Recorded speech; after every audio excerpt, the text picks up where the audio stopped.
So after petiole, we will discuss the internal features of leaflets of Marsilia. So here you can see the vertical section of the leaflet of Marsilia.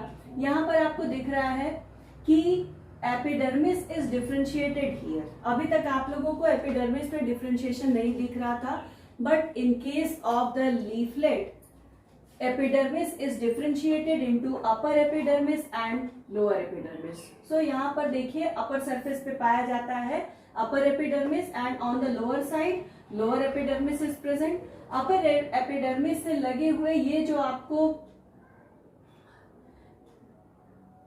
cells दिखाई दे रहे हैं, these cells are known as palisade cells and these palisade cells are attached with the spongy parenchyma cells. So spongy parenchyma cells देखिए lower side से लगे हुए हैं और palisade cells upper epidermis वाले पोर्शन से लगे हुए हैं. सेंट्रली लोकेटेड जाइलम है which is surrounded by phloem.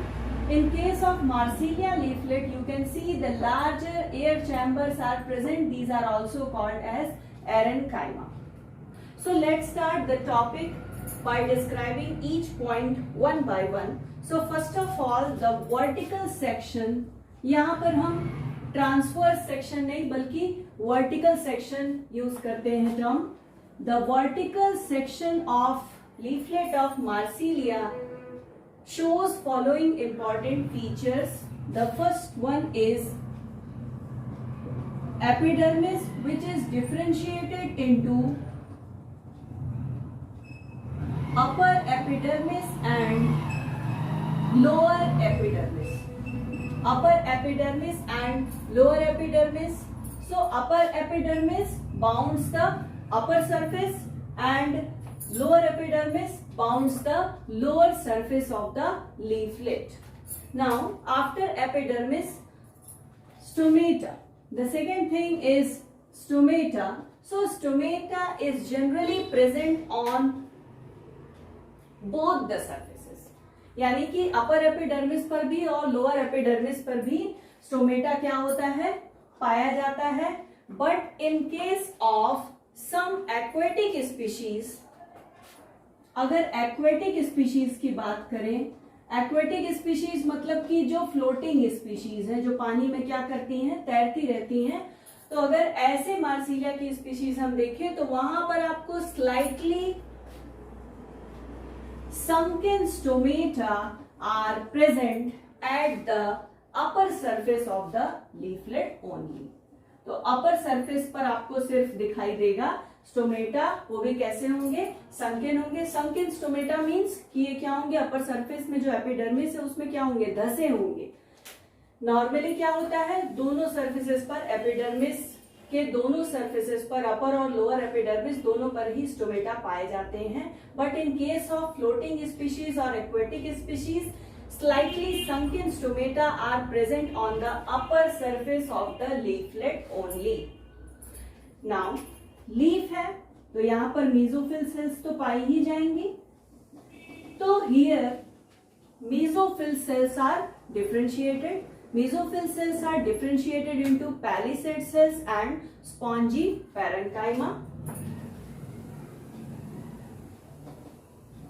Palisade cells and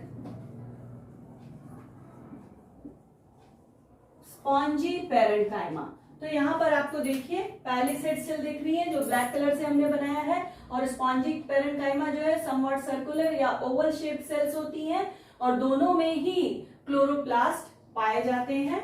so that's why they also perform in the process of photosynthesis. So